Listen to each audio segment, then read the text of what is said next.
Good morning, my dear students. How are you? I hope you all are fine. Now, welcome you once again in your GK class. Dear students, today we will revise our page number 16. Not at ease. कि इसको आसानी से नहीं लेना है. ठीक है, इस पेज में हमने क्या रिवाइज करेंगे. हमारा फर्स्ट जो आपको दिया हुआ है वो दी हुई है नेम ऑफ डिजीजेस. यहाँ पे कुछ नेम ऑफ डिजीजेस दी हुई हैं और उनसे रिलेटेड आपको कुछ डिस्क्रिप्शंस दी हैं. आपने उसको मैच करना है. ठीक है, लाइक फर्स्ट डिजीज है चिकन पॉक्स. अब चिकन पॉक्स एक ऐसी डिजीज है, इसमें क्या होता है, वायरल फीवर होता है, मतलब बॉडी में फीवर फील हो जाता है, बुखार होता है और बॉडी पे रैशेज पड़ जाते हैं. रैशेज मतलब बहुत सारे स्पॉट्स दाने दाने हो जाते हैं. क्लियर. नेक्स्ट आती है एनीमिया. एनीमिया डिजीज क्या होती है, जब हमारी बॉडी में ब्लड की कमी होती है. When blood count is low, जब ब्लड की कमी होती है तो कौन सी डिजीज होती है, एनीमिया. डेंगू. अब डेंगू डिजीज कौन सी है, ये आप सभी को पता है, वायरल फीवर है ये भी एक तरह का, और ये किसके काटने से होता है, एडीज मॉस्किटो. आपका एडीज मच्छर के काटने से, ठीक है, हमें फीवर होता है और उसका डिजीज का नाम क्या है, डेंगू. रिंगवॉर्म. रिंगवॉर्म क्या है, फंगल इन्फेक्शन. फंगल इन्फेक्शन मतलब एक तरह का फंगस होता है और बॉडी में आपके दाद जिसको बोलते हैं ना, एक निशान सा पड़ जाता है और उसमें बहुत ज़्यादा इचिंग होती है, तो ये फंगल इन्फेक्शन है. रेबीज़. रेबीज़ होता है डॉग के कट करने से. अगर आपको कोई एक ऐसी डिजीज़ है ये, अगर आपको कोई पागल डॉग, मैड डॉग अगर आपको बाइट कर लेता है, अगर वो कट कर देता है आपको, तो उसके काटने से हमें ये डिजीज़ होती है. नेक्स्ट आता है मम्प्स. मम्प्स होता है जब आपके ग्लैंड्स बिलो ईयर्स, जब कान के नीचे का जो आपका ईयर्स के नीचे का जो एरिया है आपका, गाल और जो गला है ना, जो गाल है आपके, अगर उनमें स्वेलिंग आ जाती है तो उसको बोलते हैं मम्प्स. ठीक है, तो these are the some diseases और ये उनसे रिलेटेड आपकी क्या है, कुछ डिस्क्रिप्शंस दी हुई हैं. क्लियर बेटा. नेक्स्ट बी पार्ट में अब आपका क्या है, यहाँ पे बेटा आपको पता है ना, जब छोटे होते हैं तो हम सभी बच्चों को इंजेक्शंस लगते हैं कुछ, ठीक है, कुछ सो डैट कि हम अलग अलग बीमारियों से लड़ सकें. यस बेटा. नाउ अब आपको, जैसे मैंने आपको बताया कि जब आप छोटे होते हैं तो आपको कुछ इंजेक्शंस लगते हैं. वो किस लिए लगते हैं, उनको बोलते हैं हम वैक्सीनेशंस. कि वो कुछ मेडिसिन हमें दी जाती हैं बचपन में ही, और ताकि हमारी बॉडी में क्या आ जाए, इम्यूनाइजेशन. इम्यूनाइजेशन क्या होता है कि हमारी बॉडी में उन बीमारियों से लड़ने की ताकत आता है. मतलब वो बीमारियां हमें ना हो, और अगर हो तो उनसे पहले ही लड़ने के लिए हमारी बॉडी में क्या आ जाए, ताकत आ जाए. ठीक है, तो ऐसे ही सबसे पहले एक डिजीज़ का नाम है ट्यूबरक्लोसिस. अब ये ट्यूबरक्लोसिस क्या होता है, जिसको टीबी भी बोलते हैं. इसके लिए एक इंजेक्शन लगता है, जिसके इंजेक्शन का नाम क्या है, BCG. BCG का टीका लगता है. आप अपने पेरेंट्स से पूछ के देखना, आपके पेरेंट्स आपको बताएंगे. ठीक है, कि कब कब हमें इंजेक्शंस लगवाए, आपने लगवाए हैं मम्मा या पापा, आप पूछ के अपने पेरेंट्स से पूछना आप लोग भी. ठीक है, इसका एक कार्ड भी बनता है, उस कार्ड में प्रॉपर निशान लगते हैं कि यस आपको इस मंथ में ये वाला इंजेक्शन लगना है, जब हम बहुत ज़्यादा स्मॉल बेबीज़ होते हैं. ठीक है. नेक्स्ट है डिप्थीरिया, टेटनस एंड पर्टुसिस. ये भी अलग अलग बीमारी हैं, तो इसके लिए जो इंजेक्शन लगता है वो है DTP. यहाँ पे शॉर्ट एब्रीवेशंस हैं. Oral polio vaccine. पोलियो की दवाई पिलाते हैं ना, आते हैं आपके घर घर में काफ़ी आते हैं और पोलियो की मेडिसिन देने के लिए, तो वो कौन सी होती है, OPV. Micelles, mumps and rubella. In disease से बचाने के लिए हमें कौन सी इंजेक्शंस लगते हैं या कौन सी मेडिसिन दी जाती है, MMR. हेपेटाइटिस B, इससे लड़ने के लिए हमें जो इंजेक्शन लगता है या जो हम वैक्सीनेशन लेते हैं, दवाई लेते हैं, वो कौन सी है, HPV. क्लियर है बेटा, HPV. नेक्स्ट है डू यू नो. क्या आपको पता है, स्नीजिंग. आप स्नीजिंग मतलब होता है छींकना. आप कब छींकते हो, clears dirt from the nose. जब आपकी नोज में डस्ट चली जाती है, डर्ट चली गई, मिट्टी चली जाती है, तो आपको छींक आती है, सो डैट कि वो डर्ट जो है वो बाहर आ जाए. क्लियर. कफिंग. कफिंग होती है खांसी.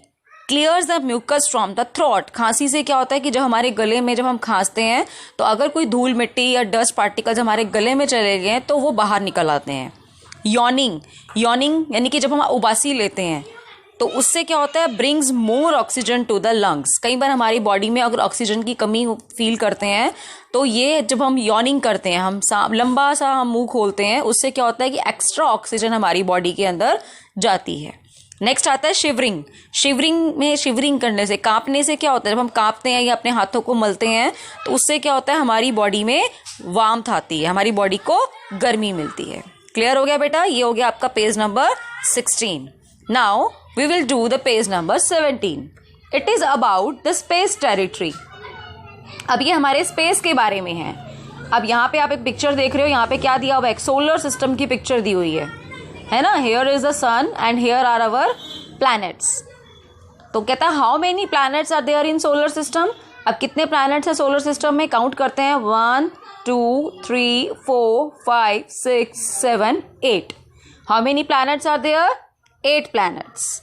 Name the largest planet in the solar system. अब इन सभी प्लैनेट्स में से आपको लार्जेस्ट कौन सा दिखाई दे रहा है बेटा, जुपिटर. कौन सा प्लैनेट है, जुपिटर. क्लियर बेटा. नेक्स्ट है name the planet which has 67 moon. जैसे हमारी अर्थ का तो एक ही मून है, ऐसे ही इन सभी प्लैनेट्स के भी अपने अपने मून हैं. तो एक प्लैनेट ऐसा है जिसके 67 मून है, तो वो कौन सा है बेटा, Jupiter. Name the planet on which we live.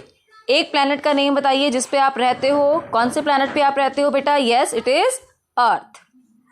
Name the planet which is known as the red planet. Red planet के नाम से हम कौन से प्लैनेट को जानते हैं, yes it is Mars. Name the brightest planet. सबसे प्लैनेट चमकने वाला प्लैनेट कौन सा है, वीनस. ठीक है, जिसको हम शुक्र भी बोलते हैं. नेक्स्ट है सॉल्व द क्रॉसवर्ड पजल. यहाँ पे पजल दी हुई है, उससे रिलेटेड कुछ आपको यहाँ पे क्लूज दिए हुए हैं. सबसे पहला है star nearest to the earth. Earth के नजदीक सबसे नियरेस्ट स्टार कौन सा है, सन. ठीक है, जो सन है it is also a star, और ये सबसे नजदीक है तो इसीलिए हमें ये बड़ा दिखाई देता है. बाकी स्टार्स जो आप अपने आसमान में देखते हो रात को, वो दूर हैं हमसे काफी, इसलिए वो आपको बहुत ज्यादा स्मॉल नजर आते हैं. क्लियर है. नेक्स्ट है natural satellite of the earth. Earth की सैटेलाइट कौन सी है, नेचुरल सैटेलाइट, वो है मून. ठीक है. Glowing heavenly bodies. आसमान में चमकने वाली हेवनली बॉडीज को आप क्या कहते हो, stars. Nearest planet to the sun. Sun के नजदीक सबसे नियरेस्ट प्लैनेट कौन सा है, व्हाट इज दिस, मरकरी.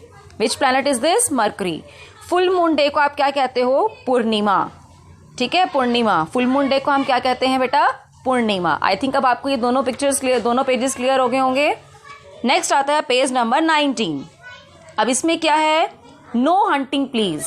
ये कहता है अब आप और हंटिंग करना बंद कर दीजिए. क्यों, क्योंकि कुछ ऐसे एनिमल्स हैं जो जल्दी जल्दी हमारी अर्थ से क्या हो रहे हैं, डिसअपियर. डिसअपियर मतलब वो हमारी धरती से गुम होते जा रहे हैं, खत्म होते जा रहे हैं, क्योंकि आप उनका क्या कर रहे हो, हंटेड, उनको शिकारी, उनको आप शिकार करते जा रहे हो, आप उनको मारते जा रहे हो.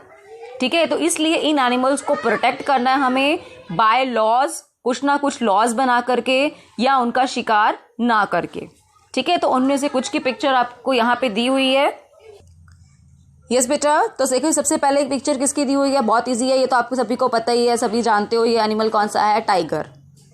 ठीक है, यहाँ पे आपको क्लूज भी दिए हुए हैं, नीचे एनिमल्स के स्पेलिंग्स भी के भी नेम्स भी दिए हुए हैं, इन एनिमल्स के और इन बर्ड्स के नेम दिए हुए हैं, और आपको उनको ये स्क्रैम्बल करके अनस्क्रैम्बल करना है आपको.